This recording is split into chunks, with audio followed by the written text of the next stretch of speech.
오는 봄이 오면 내 곁으로 온다고 말했지. 서울 수도권 지역에서 아파트 가격이 크게 오르는 상황 속에서 정부가 세 번째 부동산 대책을 내놨습니다. 수도권에 바짝거리 쪼으면서 상대적으로 부산같이 규제를 안 하는 지역에 부동산 시장이 활기를 띨기락하네. 이런 거를 풍선 효과라 하지. 근데 이게 침체된 지방 부동산을 위한 실질적인 대책은 아니다 아닙니까? 이번 11호 부동산 정책이 부산에 미칠 영향을 한번 짚어볼까요? 네, 강정규 동아대학교 부동산 대학원장님 전화로 만나보겠습니다. 안녕하십니까? 네, 안녕하십니까. 예, 원장님 반갑습니다. 자, 이 11호 부동산 대책의 골자부터 좀 짚어주시면 좋겠습니다. 예, 일단은 규제 지역을 확대했고 거래 허가를 좀 강화했다는 것이 첫 번째 주요 골자 중에 하나이고요. 예. 두 번째는 이미 아침 바와 같이 대출 그리고 금융 규제에 대한 강화, 그리고 세 번째는 정비 사업 등에 있어서 전매 제한 등 부동산 수요 억제 조치와 세제를 조정하겠다는 내용이 포함이 됐는데요. 예. 보다 좀 구체적으로 살펴보면은 규제 지역 확대 및 거래 허가 강화에 대해서는 이미 조정 대상 지역, 투기 과열지구, 토지 거래 허가 구역을 서울 전역과 경기도 지역까지 확대함으로 인해서 앞서 말씀하셨던 풍선 효과를 좀 사전에 차단하겠다는 내용이 좀 포함이 됐고요. 예. 주택 대출 및 규제 강화에 있어서는 말 그대로 주담대 한도가 주택 가격에 따라서 차등 축소하는 형태를 띄었습니다. 네. 예를 들자면은 15억 원 이하 주택의 경우는 한도가 유지되지만 15억 초과에 대해서는 엄격한 대출 한도가 정해져 있는 내용입니다.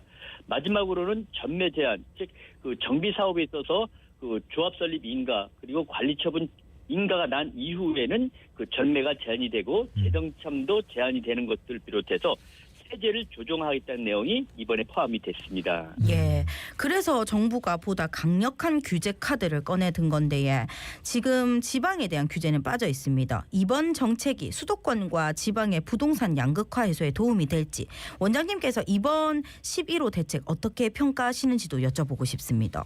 예, 일단은 이번 정책의 방향의 본질이 수도권, 특히 서울 지역에 급등하는 아파트 가격 진정에 초점이 맞춰져 있다.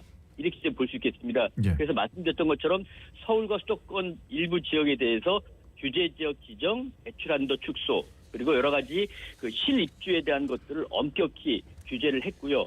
특히 갭투자, 이 수도권 지역과 서울 지역으로 지방에서 올라가는 돈을 좀 사전에 차단하겠다는 의미에서 봤을 때 서울 수도권의 주택가격 안정이다라고 하는 것은 지금 말씀하셨던 지방 지역과의 양극화 해소에 단기적인 그러한 일정 정도의 해소에는 도움이 될 수 있을 것으로 보이지만 전체적으로 수요 억제형 단기 처방이다 보니까는 장기적으로는 서울 수도권과 지방의 양극화의 해소에는 매우 미흡하다.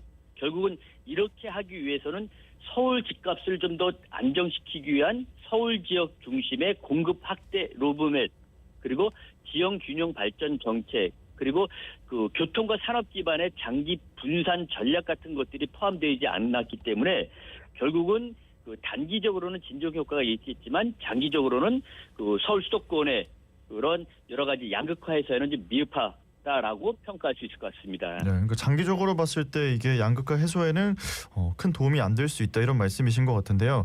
지금 또 이야기가 이어져서 나오는 게 수도권을 규제하면서 지역들 특히나 이제 부산에 가장 먼저 수혜를 볼 거다 이런 분석도 나오고 있는데요.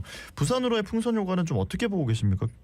예, 일단은 가능성이 있는 이야기다라고 보여지는데요. 예. 지난 과거 사례를 보면은 2020년 6월 17일 날 나왔던 6.17 대책, 그리고 한 달여 뒤에 나왔던 70 대책 직후에 수도권과 서울의 규제를 강화하다 보니까는 우리 부산 지역과 대구 지역으로 자금이 좀 이동하면서 일시적으로 가격이 급등했던 사례가 있습니다. 네. 결국 이것이 풍선 효과라고 볼 수 있긴 한데 결국은 지금 현재로 봐서는 워낙 서울 수도권의 가격 강세가 컸고 지방의 가격이 올라가지 않았기 때문에 앞으로도 이러한 여러 가지 인구, 경제적인 상황을 봤을 때 서울 쪽이 잠시 주춤했다가 다시 올라갈 수 있을 것이다라고 생각되는 투자자들이 과연 지난 2020년 정도처럼 많이 내려올 수 있을까라고 하는 것에서는 의문이 좀 잡혀져 있다.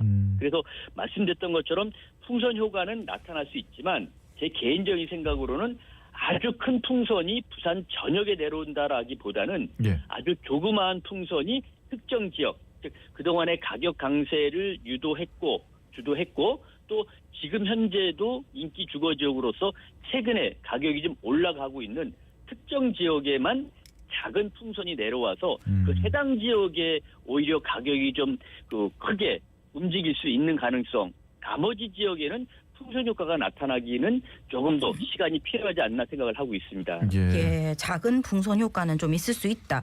이렇게 말씀해 주시고 또 부동산 시장 활성화다. 이런 이야기도 나오고 있는 와중에 부산의 동서 지역 간 격차가 커질 것이다. 이런 우려도 함께 지금 나오고 있는데 이 부분에 대해서는 어떻게 보십니까?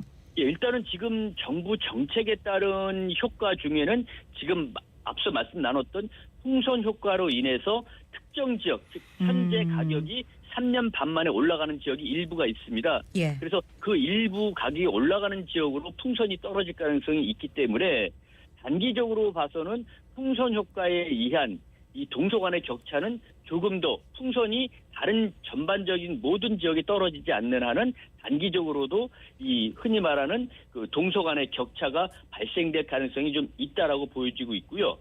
중장기적으로는 이미 우리 부산 지역에서 동부산권과 서부산권 그리고 원도심 간의 격차가 존재해 왔었던 것들은 이미 다 우리 청취자분들도 알고 계신 사항이고요. 예. 이러한 것들이 최근 들어서 조금 더 벌어지는 그런 상황입니다. 그래서 그 모 은행에서 발표하고 있는 그 해당 구 지역의 또 우리 지역의 싼 집과 비싼 집의 격차를 이야기하고 있는 5분위 주택가격 비율이라고 하는 것이 있는데 예. 이것이 과거 5년 전에는 한 4배 정도가 차이가 났었는데 최근에는 6배 이상 차이가 나가고 있습니다. 즉 우리 지역 내에서 싼 집과 비싼 집의 격차가 6배까지 즉 4배에서 6배까지 확대됐다는 그런 통계라고 보고 있습니다. 결국은 지금 이 꼭 정부의 정책이 아니더라도 풍선 효과가 아니더라도 이 동부상권, 서부상권의 격차는 벌어져 있다. 결국 이러한 것들을 해소하기 위해서는 여러 가지 개발 그리고 교통, 일자리 측면에서 이런 그 흔히 말하는 동서 격차를 해소하려는 노력을 지금도 하고 계시지만 조금 더 많은 노력이 해야지만 우리 지역 내의 사회적 문제로 부각되지 않을 것으로 생각이 들고 있습니다. 네. 자, 이렇게 지금 6월, 7월 그리고 이번 달까지 정부가 내놓은 부동산 정책이 부산에 미치는 영향 이런 것들도 좀 살펴보고 싶습니다. 실제로 현장에서는 좀 어떤 변화가 있었습니까?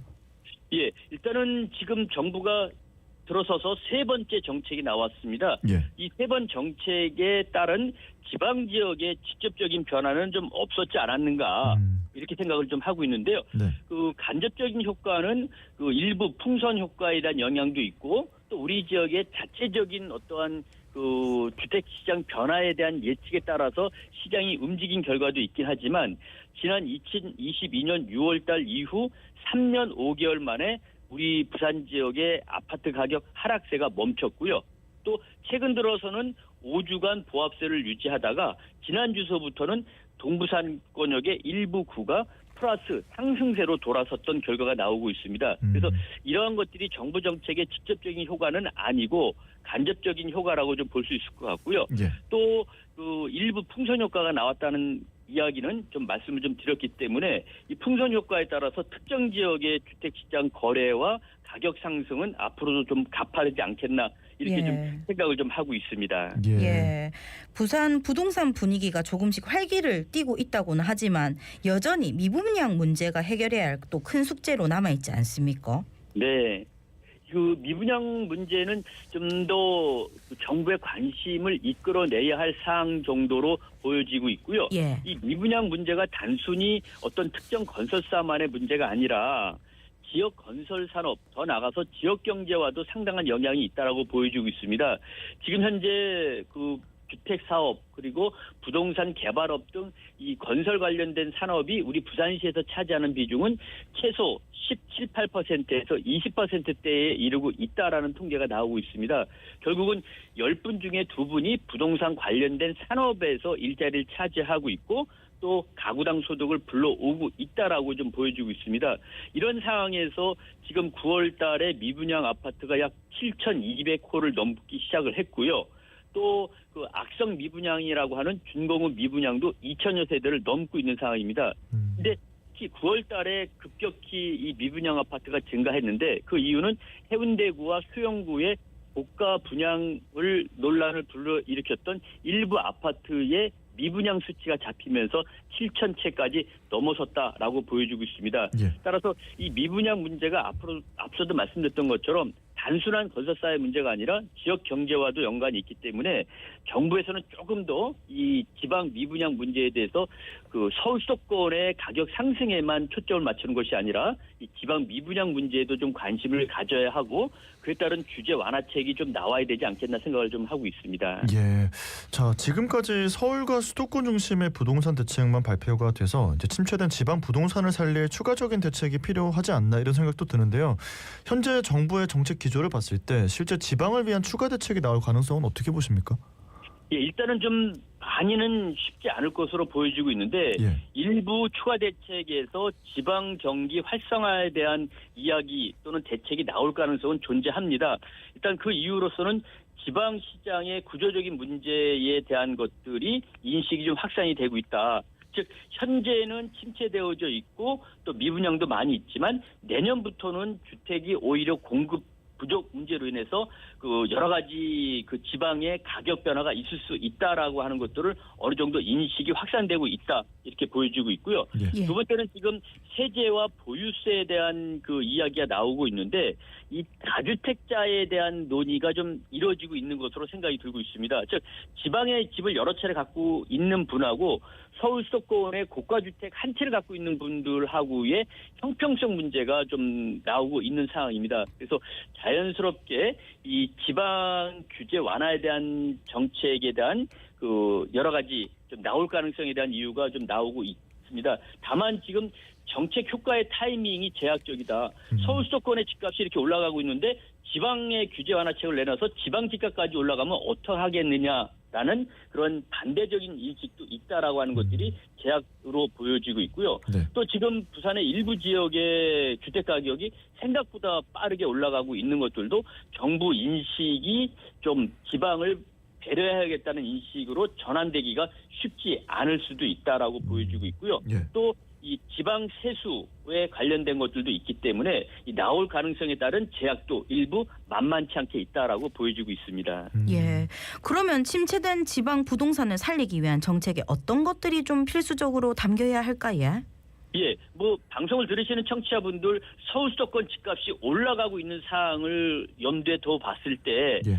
우리 지방 지역과 서울 지역의 집값 격차가 10년 전에는 부산 집 2채 반 정도를 팔면은 서울 아파트 한 채를 샀는데요. 예. 지금 통계 나오는 거 봐서는 부산 집 4채를 팔아야지만 서울 집 한 채를 사는 데까지 격차가 벌어져 있는 상태입니다.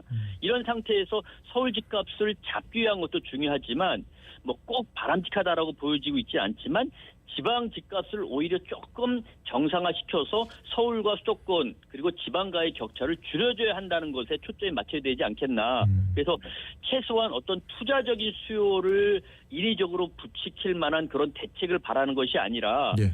최소한 집 없는 분들 그리고 집 한 채 갖고 계신 분들 그리고 장사하시는 분들 그리고 사업하시는 분들을 위한 실수요자 측면에서의 대책은 빠르게 나와야 된다. 그런 차원에서는 금융 인센티브 그리고 세제 혜택 그리고 여러 가지 지방 재정 사업을 보다 빠르게 활성화시키는 이런 3가지 정도가 꼭 필요하지 않겠나 생각을 하고 있습니다. 예, 저 오늘 강정규 동아대 부동산 대학원장님과 이야기 나눠보고 있는데요. 시간이 이제 1분 남았습니다. 방송 듣고 계시는 청취자분들께 이 부산 부동산 시장에 대해서 한 말씀 남겨주신다면요. 예, 지금 서울 수도권과 지방 지역의 격차가 좀 확대되고 있고 우리 지역만을 봤을 때는 또 동서간의 격차가 만만치 않은 우리 지역 내에 문제가 지금 되고 있는 상태입니다. 또 여기에다가 집을 갖고 계시지 않으신 10가구 중에 4가구에 해당되는 무주택 가구주 그리고 집을 갖고 계신 분들 10가구 중에 6분에 해당되는 이 가구주들과의 여러 가지 문제가 많이 발생이 지금 되고 있습니다. 다만 여기서 우리가 꼭 기억해야 할 것 중에 하나는 이 집 그리고 부동산이라고 하는 것들이 어떤 꼭 투자적인 수단으로서만 우리 지역의 역할을 하는 것이 아니라 실제 지역 경제 그리고 내 집 마련을 꼭 해야 하는 분들 입장에서는 매우 소중한 주거로서 자리매김을 하고 있다. 네. 이런 측면에서 정상화를 위한 여러 가지 그 초점을 좀 맞추는데 공감을 해야 되지 않겠나 생각을 하고 있습니다. 예, 알겠습니다. 오늘 말씀은 여기까지 듣고 보내드리겠습니다. 고맙습니다. 고맙습니다. 네, 감사합니다. 네, 지금까지 강정규 동아대 부동산 대학원장님과 이야기 나눠봤습니다. 자, 저희